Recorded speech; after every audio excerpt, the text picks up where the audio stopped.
狂风呼啸的北国荒野，一名孤身的拓荒者蜷缩在营火旁，他身上裹着破旧的毛皮大衣，手里正啃食着当天猎来的野兔肉。他并不缺食物，地上散落着几只剥了皮的兔子，锅里正煮着一大锅兔肉汤，他的肚子已经胀得滚圆，仿佛吃得很饱。然而奇怪的是，他依然感到一阵阵撕心裂肺的饥饿，每一口咽下的瘦肉仿佛填不满内心的空虚，反而让他愈发虚弱。数日之后，其他猎人发现了他，这名男子蜷缩在帐篷角落，手边还留着半只没吃完的兔子，可他却早已气绝身亡。令人不解的是，他明明胃里有食物，却像是活活饿死一般。这并非小说情节，而是真实世界里曾发生过的离奇现象。19世纪，在北美寒冷的荒原，毛皮猎人和探险者们就曾记载过这样的案例。有人周遭猎物充足，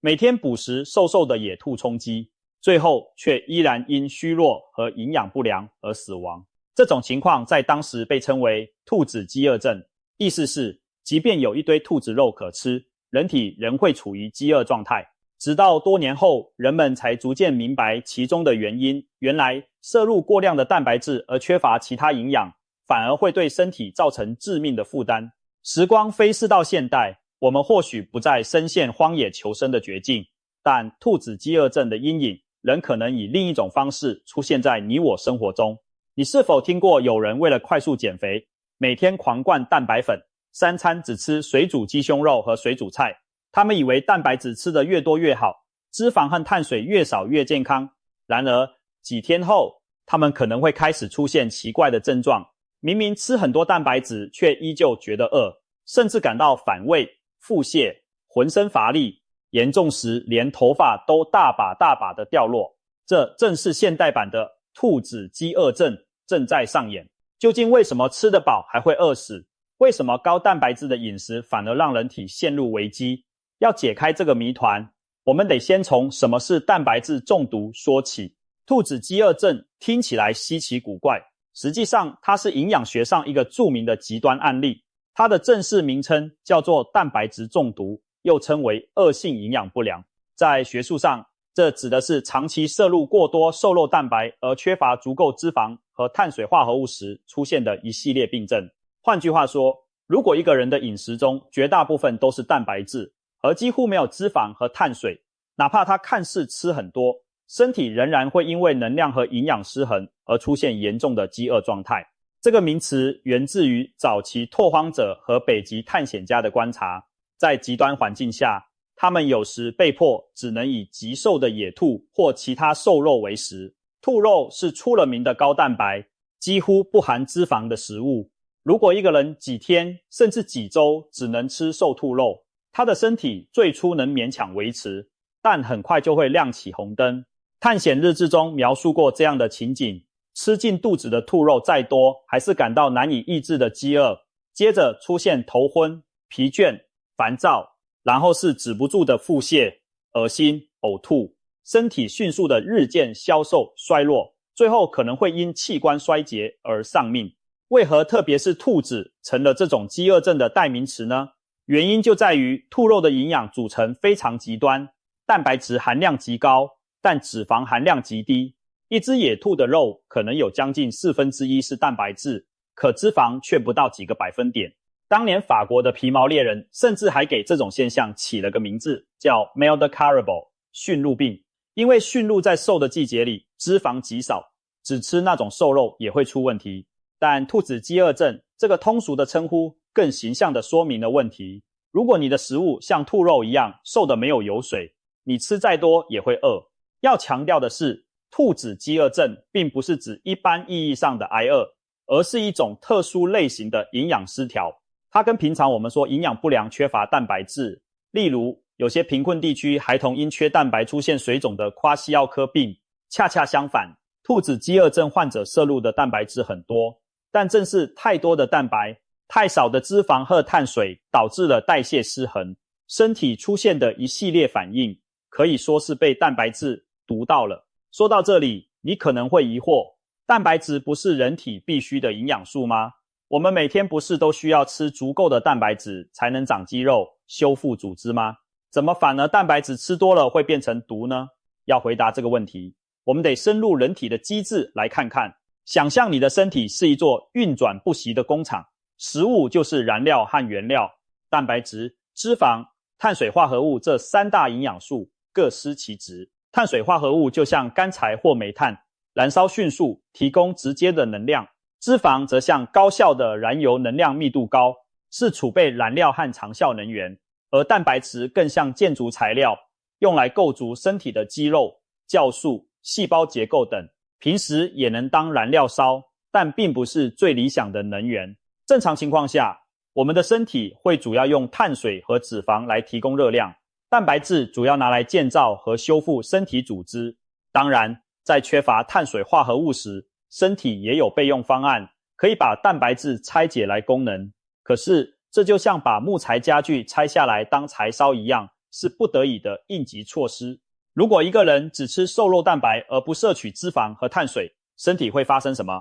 首先，缺少了碳水化合物这种易燃能源，你的细胞，尤其是大脑，会感到功能不足。大脑偏爱葡萄糖当燃料，当饮食中没有碳水时，大脑勉强可以让肝脏用蛋白质转化一些葡萄糖出来，可这过程远远比直接吃碳水来得低效。其次，没有脂肪这种高效燃料，你也失去了另一大能量来源。同时，更严重的是，脂肪有许多蛋白质无法替代的生理功能，例如构成细胞膜、制造荷尔蒙、吸收脂溶性维生素等等。如果长期完全缺脂，细胞膜的更新和激素的合成都受到影响，维生素 A、D、E、K 无法吸收，身体很多机能就会开始出问题。在这种窘境下，身体别无他法，只能把吃进来的大量蛋白质当作燃料硬烧。然而，蛋白质功能有三大难题：低效的热量来源，每克蛋白质提供约4大卡热量，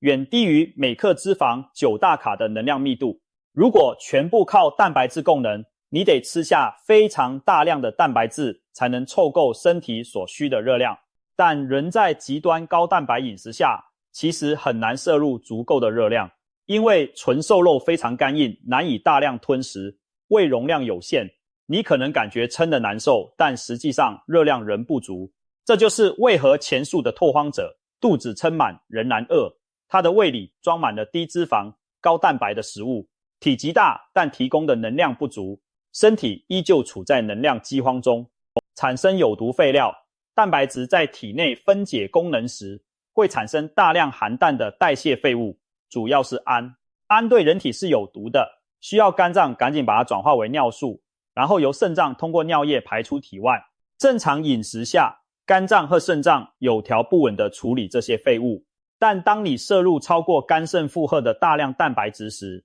解毒和排泄系统就开始吃不消了。过多的氨在血液中累积，会引发一系列中毒症状，包括恶心、头痛、昏眩、食欲不振等。这就像工厂燃烧劣质燃料，产生了大量有害烟尘，来不及处理，结果烟囱和过滤器都被堵住了一样。严重脱水和电解质失衡，为了排出过多的尿素，肾脏会拼命工作，把水分从身体各处调集到尿液中，带走氮废物。结果就是你会小便增加，身体大量流失水分和盐分。如果不补充，人体很快就会脱水。再加上长期低碳水状态下，肚子里几乎没什么纤维或其他食物残渣，肠道蠕动异常，容易出现腹泻。腹泻进一步加剧了脱水和电解质流失，形成恶性循环。许多兔子饥饿症的案例报告都提到，严重腹泻是最先出现的危险信号之一。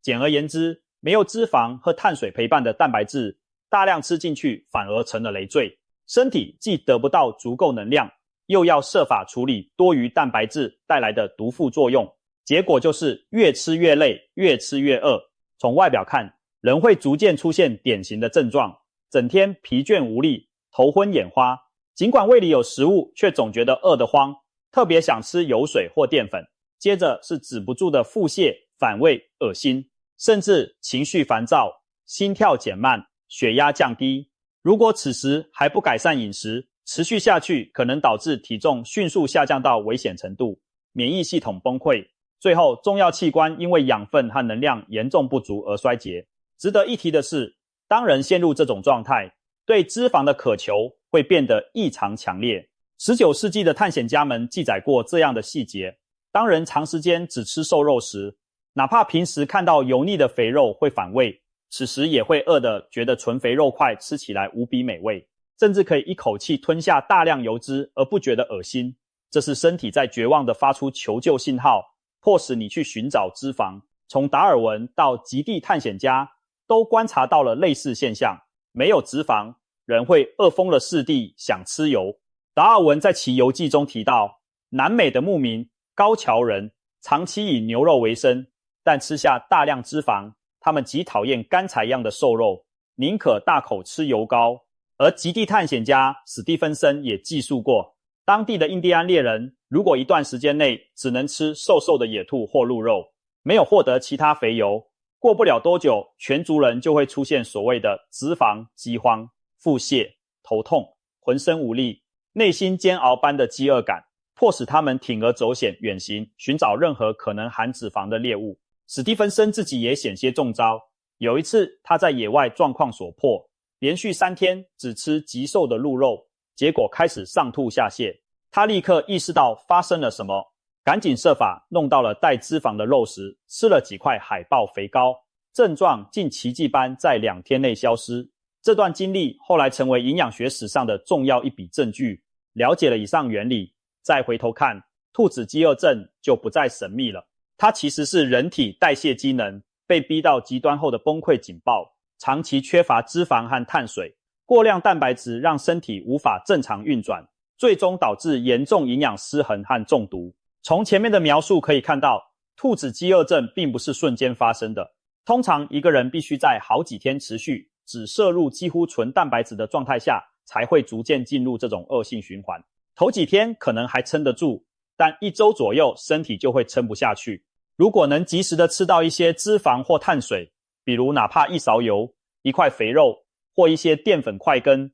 情况往往能在几小时内明显好转，因为身体终于拿到了急需的燃料，整个系统可以迅速恢复平衡。这点很关键。兔子饥饿症的解药其实就是赶紧摄入脂肪和碳水化合物。正因为如此，历史上真正因兔子饥饿症而死的人并不算多，因为大多数人一出现症状就会想尽办法找其他食物改善。但在极端环境下，有时别无选择时，悲剧就会发生。或许你会想，其他肉食动物比如狼、老虎整天吃肉，好像也没听说它们会蛋白质中毒啊，那人类为何不行？这就要从人类演化与生理特点来看了。首先，人类并非纯粹的肉食动物，而是杂食性动物。我们的祖先数百万年来吃的是什么？一部分是狩猎来的动物性食物，另一部分是采集来的植物性食物。也就是说，我们从演化上就适应了混合式饮食。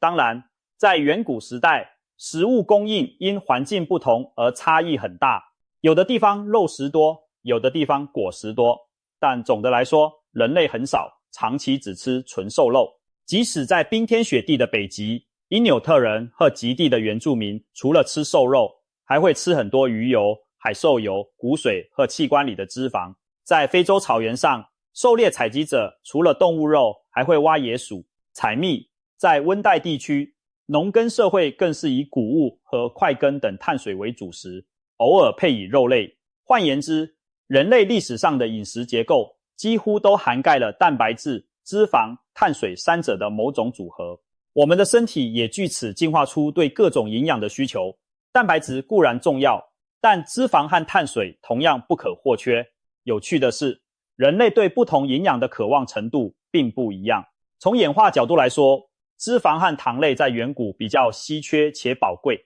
所以我们的祖先进化出强烈的口味偏好，喜欢甜的和油的滋味，因为那意味着高热量，吃到就赚到。反之，纯瘦的蛋白质在古代反而不难取得，小型猎物瘦肉很多，但单靠它活不下去，所以我们的大脑并没有进化出特别试吃纯蛋白的机制。相反，当我们摄入蛋白质却缺少脂肪碳水时，大脑会发出还不够，想要别的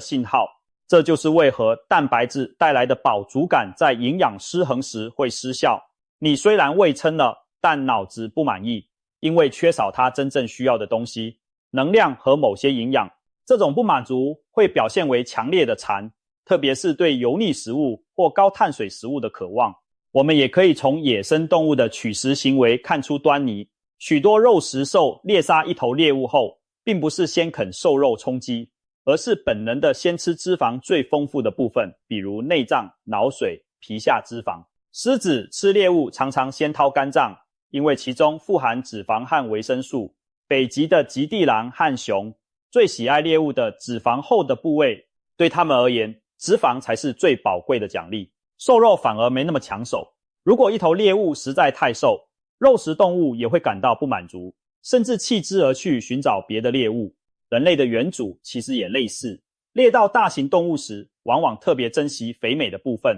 用各种方法储存脂肪，比如做成酥油，或将风干肉和脂肪混在一起，做成传统的皮米肯。在只猎到瘦小动物时，也懂得去找些坚果、种子或者蜂蜜来补充油分和热量。可以说，对脂肪与碳水的渴求是深深写在我们基因里的生存本能，否则我们的物种难以繁衍至今。此外，人类的生理极限也决定了我们无法长期高蛋白低能量地存活。我们的肝脏解毒能力和肾脏排泄能力有上限，这上限大致对应着我们平常饮食中蛋白质所占的比例。如果蛋白质供应超过总热量的 35% 到 40% 以上，几乎所有人都难以长期承受，哪怕是在水分充足的情况下。这个比例其实和史前人类典型饮食很接近。考古学家和营养学者推测，狩猎采集社会中，人类饮食的蛋白质热量比例通常不会超过30%，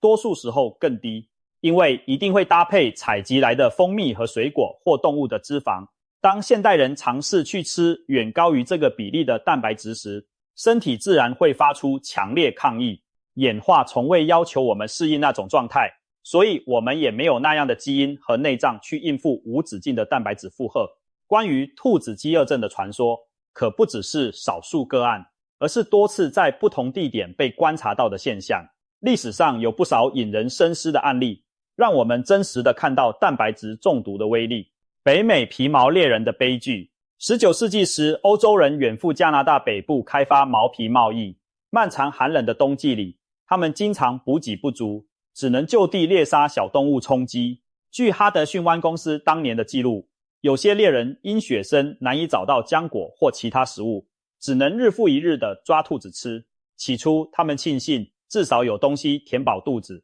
但没过多久就有人开始虚弱呕吐，继而腹泻不止。更可怕的是，他们越吃兔肉，身体越虚弱，直到最后竟然有人活活饿死在堆满兔骨头的营地里。当时的人们百思不得其解，还以为那些兔子肉有毒，后来才明白，不是兔子有毒，而是只吃兔子本身就是一种毒。这些记录在后来的生存手册中成了经典警示，永远不要只靠野兔为生，必要时宁可融雪暴冰，找几根埋在雪下的草根啃，也比天天只啃兔子强。这句话听着夸张，实则道理非常简单，哪怕一点点植物能提供碳水化合物和一些微量元素，都比全是瘦肉要好，起码不会让身体严重失衡到死。极地探险的发现。20世纪初，探险家史蒂芬森 Wildjammer Stephenson 深入北极生活多年，亲眼见过兔子饥饿症的真实场景。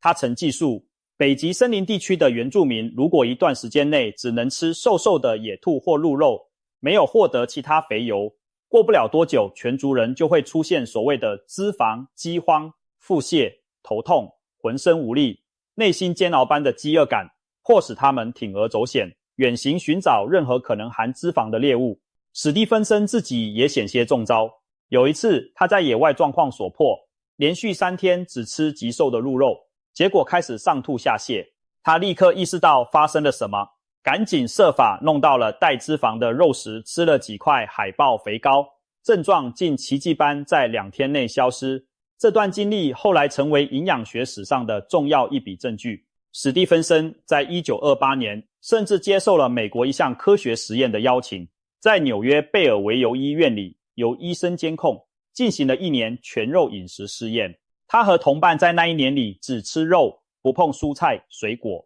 然而，他们避免了兔子饥饿症的发生。秘诀就在于饮食中至少1半的热量来自脂肪。他们吃牛排会配牛油，吃野兽肉时加上脑髓和肝脏，甚至1周1次生吃肥嫩的动物肝脏补充维生素 C。结果1年下来，2人身体基本健康，仅有一点点钙摄取不足。这实验证明，人类可以不吃碳水化合物也照样活，但绝对不能不摄取脂肪。史蒂芬森在实验中途还故意重现了一次兔子饥饿，他短暂的改吃纯瘦肉，不到3天就再次出现恶心腹泻，立刻恢复高脂肉食后又痊愈。这充分说明了问题。古老文献的佐证，其实早在人类不了解化学营养之前，就已经不乏类似的记载。古罗马历史学家阿庇安曾写道，在罗马帝国远征西班牙的一次战役中，由于缺乏补给，士兵们不得不吃未加盐煮的麦粒和野兔、鹿肉之类，结果很多人患上严重腹泻和虚脱而死去。如今看来，这很可能就是蛋白质中毒引起的死亡，当然也和缺盐、缺维生素有关。再如19世纪自然学家达尔文在《小猎犬号航海记》提到，他在南美1连几天只吃肉，觉得还行，但怀疑若再久一点会受不了。他观察到南美的放牧牛仔长期只吃牛肉却安然无恙，原因是他们吃了大量脂肪，特别厌恶干柴一样的瘦肉。达尔文还引用了探险家理查森博士的话，如果人长期只能吃瘦肉，他们对脂肪的渴求会强烈到即使给一大坨纯油脂也能吞下且不觉得恶心。可见，即使在没有科学概念的年代，人们也依稀认识到瘦肉吃多了不行，必须得有脂肪。荒野求生的现代案例。1992年，美国年轻人克里斯多福·麦坎德利斯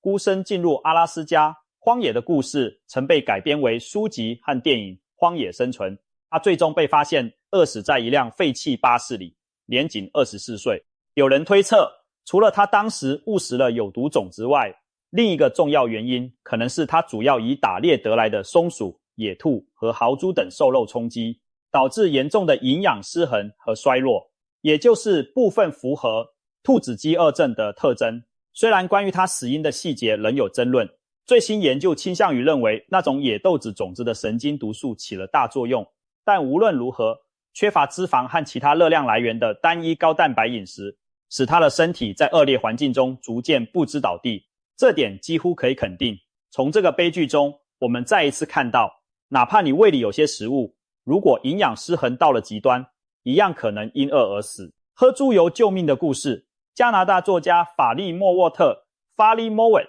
在他的一本书中讲述了他在北极生活时的亲身经历。他当时随一个因纽特猎队在台原上迁徙，队伍中有人渐渐出现虚弱和消瘦的迹象，因为那段期间猎物多是瘦瘦的兔子和飞鸟，几乎没有脂肪补充。莫沃特自己也日感不支。当地一位向导意识到问题所在，从储藏的海豹油脂中取出一大碗融化的肥油，分给众人喝下。莫沃特形容那口感又腥又腻，但喝完后没多久，大家神奇地恢复了力气与精神，仿佛枯干的躯体重新被点燃。这听起来令人直舌，但正是脂肪拯救了他们，迅速终止了隐形的饥荒。由上述案例可见，兔子饥饿症这种现象纵贯古今，一再提醒着我们，均衡的营养不是可有可无的，而是生死攸关的。每当有人因为条件所迫或判断失误，尝试只靠瘦肉蛋白为生时，大自然往往会以残酷的方式纠正，轻则让你极度不适，重则要了你的命。幸运的是，多数人还是及时发现并改正，因为人类的本能和智慧会驱使我们设法寻找缺失的那部分食物。正如向导赶紧拿出油脂，猎人宁可啃树皮找淀粉。悲剧往往发生在那些被环境所困或被错误观念误导而坚持极端饮食的人身上。听到这里，你可能会想，这些极端例子离现代人的生活好远啊，我们平常可不会天天只吃兔子肉。但别忘了，换个形式，类似的情况完全可能在现代饮食中上演，尤其是在某些疯狂减肥潮流的推波助澜下，回想近几十年的营养观念风潮，是否有些走极端的减肥法让你印象深刻？20世纪末，人们一度谈脂肪色变，各种食品都标榜低脂甚至无脂，结果许多人把脂肪几乎从饮食中剔除，反而吃进过多精制糖，导致肥胖糖尿病问题更严重。进入21世纪，低碳水化合物、高蛋白的饮食开始流行，像是阿特金斯饮食、生酮饮食、杜坎蛋白质饮食等等，此起彼落。这些方法各有其原理，有的强调多吃肉，减少主食，有的干脆提倡只吃肉不吃饭。许多人听到蛋白质可以减肥，增肌还不容易变成脂肪囤积这类宣传后，便对蛋白质趋之若鹜，觉得吃得越多越好。一时间，高蛋白粉、代餐奶昔、鸡胸肉、餐盒等成了减重人士的新宠。无数人每天计算着蛋白质克数，恨不得把3餐都换成水煮鸡蛋和高蛋白奶昔。但高蛋白减肥法一不小心就可能暗藏兔子饥饿症的陷阱。这种陷阱的可怕之处在于，它潜伏在我在努力吃得很健康的假象之下，直到身体发出警报你才察觉。让我们看一个真实案例。有位年轻女性急于减肥，她在网络上看了一些健身达人的分享，深信碳水是身材的大敌，脂肪更是万恶之源，只要猛吃蛋白质就能瘦得又快又健康。于是她下定决心来一个极端蛋白质减肥挑战，连续1周，每天3餐全部用乳清蛋白粉饮替代，不碰任何米饭面包，不碰一滴油。头2天她觉得自己很有成就感，因为摄入的几乎全是纯蛋白质，热量又低，理论上应该在燃烧脂肪了。但到了第3天，噩梦开始了。她每天腹中灌满了蛋白液，却饥肠辘辘，开始觉得恶心想吐，上厕所腹泻止不住，整个人虚弱无力。更让她惊恐的是，洗头时一抓一大把头发掉下来。短短几天，她的精神状态宛如重病在床，最后她不得不去看医生。医生听了她的减肥方法，大惊失色，立即指出，你这是急性蛋白质中毒，营养失衡引发了严重反应。在医生的指导下，她赶紧停止纯蛋白饮食，重新摄入均衡的食物，包括适量的油脂和水，并接受补液治疗调理电解质。几天后，她的身体才总算恢复过来。这位女士用惨痛经验证明，盲目狂吃蛋白质，拒绝其他营养，后果极其危险。其实，一些流行的高蛋白减肥法，如果掌握正确原则，未必会出现这种问题。关键在于，他们并没有让你完全不摄取脂肪。比如阿特金斯饮食和生酮饮食，虽然都主张大幅降低碳水化合物，但同时强调要吃足够的脂肪来提供热量，蛋白质反而只需适量。再如近来极端的肉食饮食法 Carnivore Diet， 鼓吹只吃动物性食物，不吃植物。一些实践者声称自己每天吃牛肉也照样健康，没有发生营养不良。那是因为他们并非只吃瘦肉，通常选择油花丰富的牛排、羊排，摄入了大量隐含的脂肪，同时也吃动物内脏、骨髓汤等，以获取维生素。所以严格说来，遵循这类饮食的人往往自然而然地避免了兔子饥饿症，他们其实一直在摄取足够的脂肪。反观那些出现问题的减重者，多半是误以为只要拼命吃蛋白质，不碰脂肪碳水就万事大吉，结果一步踏入陷阱。营养的道理很现实，你无法欺骗身体，当3大营养严重失衡，危机迟早会浮现。顺带一提，医学上曾有针对重度肥胖的严格减重方案，称为蛋白质素食法。这种方法本质上就是短期内只摄取瘦肉蛋白食物，例如去皮鸡肉、鱼，几乎完全不碰油和淀粉，以快速减少体重。同时，为了防止严重营养不良，医生会给予维生素和必需脂肪酸补充，并严密监控患者的生理指标。PSMF 一般仅能执行几周，达到初步减重后就会逐步恢复正常饮食。可以看出，即使在这样极端的医疗减肥方案中，专业人员仍强调实现和营养补充，不敢让患者无限制地处于无脂肪、无碳水的状态。普通人若不懂其中风险，贸然模仿，很容易出现危险。这并非孤立，许多营养门诊和减重诊所都遇过类似的情况。一些热衷快速减肥的人走入高蛋白、低脂、低碳的大坑，短期内体重是降了，但身体状况急转直下。常见的状况包括严重的掉发，因缺乏必需脂肪酸和锌等营养，皮肤干燥脱屑，月经紊乱，女性因为长期低脂导致荷尔蒙失调，便秘、腹泻交替出现，整天昏昏沉沉，提不起劲等等。这些警讯其实都是身体在抗议，这种饮食方式撑不下去了。值得注意的是，有些情况下可能还没严重到出现明显身体症状，但你会感受到强烈的饥饿和渴求，这其实就是兔子饥饿症的早期表现。在健身减肥圈流传着一个问题，很多人疑惑，为什么我吃了很多鸡胸肉、蛋白粉和青菜，胃都撑满了，却仍然觉得才少了点什么，很想吃点别的。不是说蛋白质最能有饱足感吗？答案正是，饱腹感不等于满足感。当你的饮食失衡时，蛋白质该有的抑制食欲作用会失灵，你感到胃是满的，但身体并不满足，于是大脑产生出一种馋的感觉，特别馋那些你缺少的东西，比如油脂的香味、碳水的甜味，甚至重口味的调味料。难怪有些人在玩笑说，连续1周啃水煮鸡胸，晚上做梦都梦见自己在大口咬着酥香油亮的红烧肉。从心理学上说，长期单调清淡的饮食还会引发享乐性食欲的大反扑，让你格外想吃口味丰富的食物。很多人在节食一段时间后，会突然暴食甜点或油炸食物，就是因为压抑太久导致心理补偿。而从生理上说，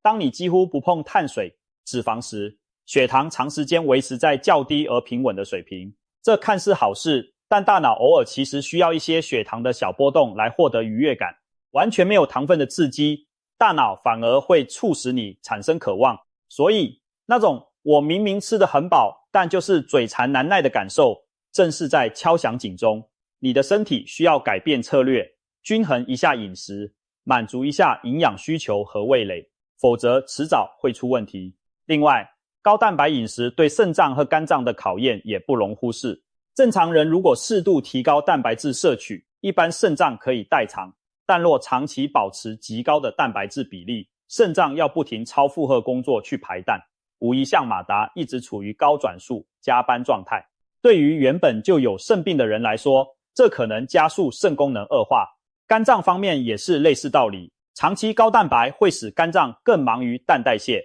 影响它处理其他代谢任务的效率。虽然科学界对高蛋白饮食是否损害健康人肾脏还有一些争议，但可以肯定过犹不及。凡事都有个度，没必要让自己的脏器日复一日处在过载运转中。除了兔子饥饿症核心的问题外，那些流行的高蛋白减肥法往往还伴随其他隐藏风险，例如不受反胖风险。蛋白质并非热量税后免疫的食物，如果摄入远超身体所需，过剩的氨基酸有相当部分会透过糖质新生被转化为葡萄糖，进而可能合成脂肪储存起来。换言之，狂吃蛋白质一样，可能导致体脂增加，使减肥功亏一篑。维生素与必需脂肪酸缺乏，极低脂饮食意味着缺少摄入脂溶性维生素 A、D、E、K， 它们需要脂肪陪同才能吸收。长期缺乏会导致夜视能力下降，骨质疏松风险增加，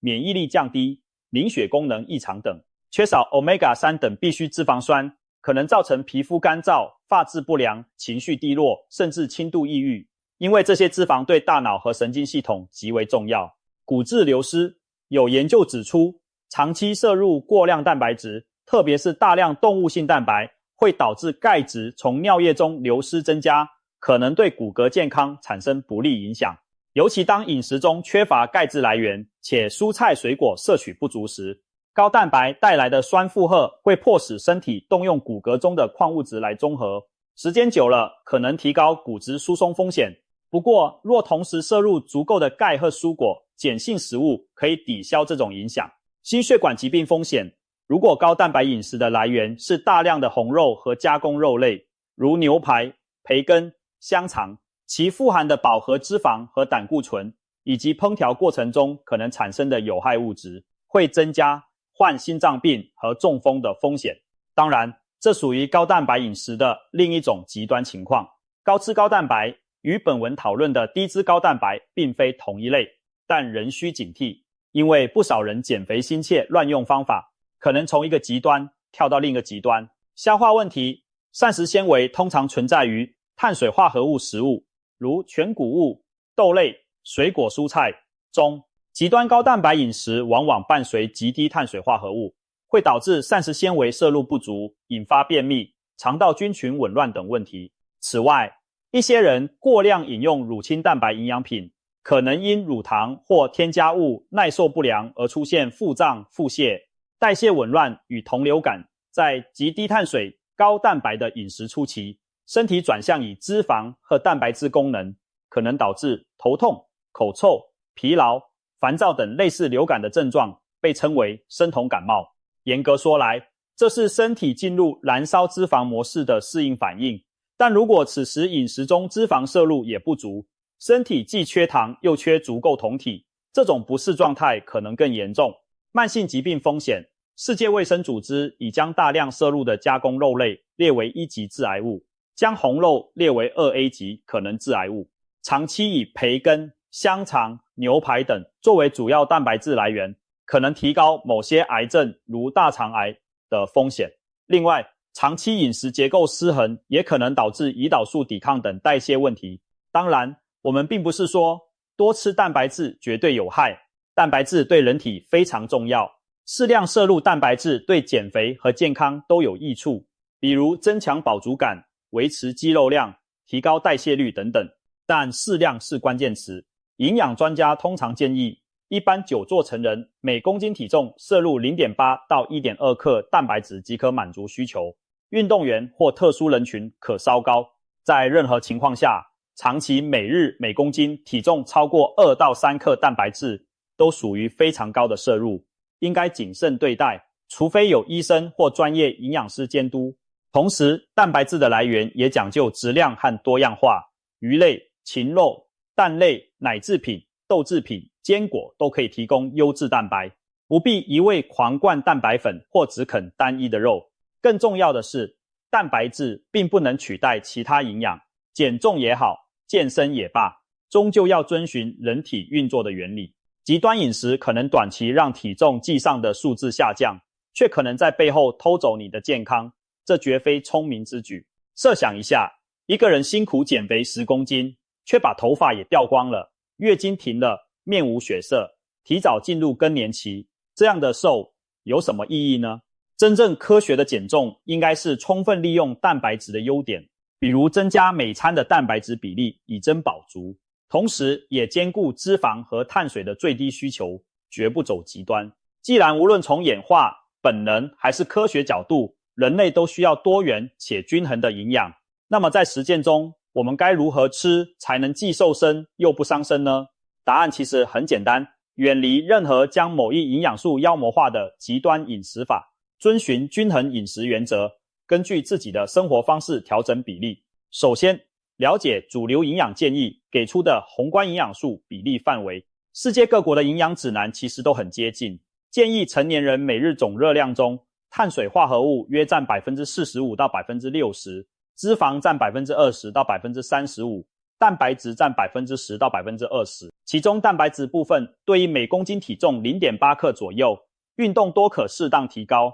这个范围内可以根据个人目标调整，想减脂的人可以让蛋白质比例高一些，碳水比例低一些，但也不宜超过总热量的30%，相应地脂肪比例最低也不要低于20%。把碳水和脂肪两者同时压到极低，绝对是禁忌。如果你选择走低碳路线，那请一定确保脂肪的供应。如果你倾向低脂饮食，那碳水就要足够提供能量。人体就像一个天平，三大营养哪方过重过轻都不是长久之计。接下来，注重食物的多样性和质量。高蛋白饮食不等于天天只有鸡胸肉和蛋白粉。事实上，越单一的饮食越容易导致某些微量营养失衡。蛋白质来源可以丰富一些，鱼类、禽肉、瘦红肉、蛋类、豆腐、奶酪、坚果。每种食物的维生素、矿物质构成不同，搭配着吃才能互补。脂肪来源也要健康，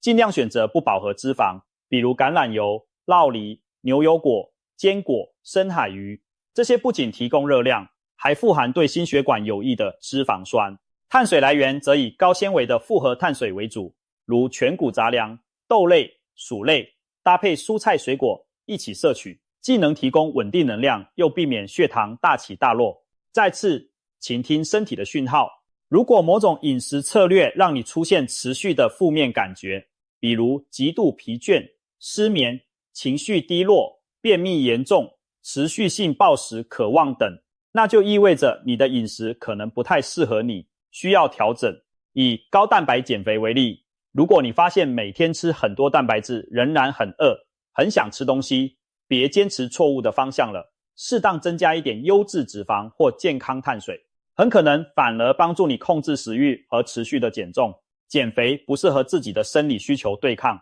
而是要在满足基本营养的前提下创造热量赤字，身体舒服了，减肥才能长久。最后，给所有渴望健康体态的人一个忠告，拒绝速成神话，回归理性均衡。假如某个饮食法声称不用运动，不用控制热量，拼命吃某种东西就能迅速瘦，那多半是陷阱。高蛋白饮食有其好处，但不是万灵丹。低碳水或低脂有特定情况的效果，但都非长期生活方式的通解。我们应该从那些前人的血泪教训中学到，任何极端都会付出代价。我们的祖先在恶劣环境中领悟到，要想活命就得想办法不要让食物太单一。而今天，我们更有条件做到这一点，别让减肥变成一场现代版的营养饥荒。与其盲目狂吃蛋白质粉末，不如合理搭配每一餐。比如一份瘦肉，蛋白质配一点橄榄油拌的蔬菜，脂肪加纤维，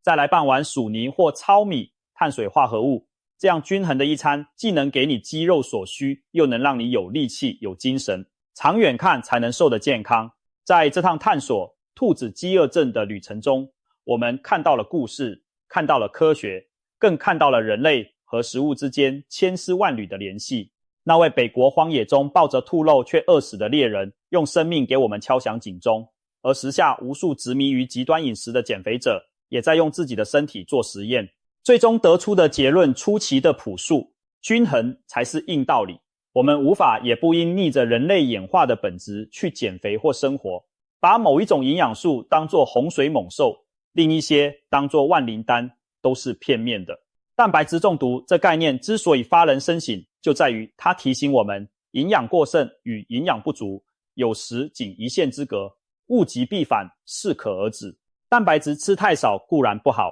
但疯狂堆高蛋白却排斥脂肪和碳水，同样会把身体推向崩溃的边缘。减重的目的是让自己更健康、更有活力，而不是造成新的健康问题。当你下一次看到某种饮食法承诺神奇效果，请想想我们今天讲的故事。真正聪明的做法或许没有那么刺激，却最可靠，听从身体智慧，遵循均衡多样，给你的身体它所需要的，各方面都不缺，然后稍微少给一点点，让它动用存储的脂肪，如此温和而持久的下去，体重会下降，身体却依然强健有力，不会垮掉。要知道，保持健康是一场长跑，不是100公尺冲刺。我们不能以透支健康为代价去换取短暂的苗条。让我们记住兔子饥饿症这个发人深省的名字。当以后再有人鼓吹某种极端饮食时，不妨把这个故事讲给他听，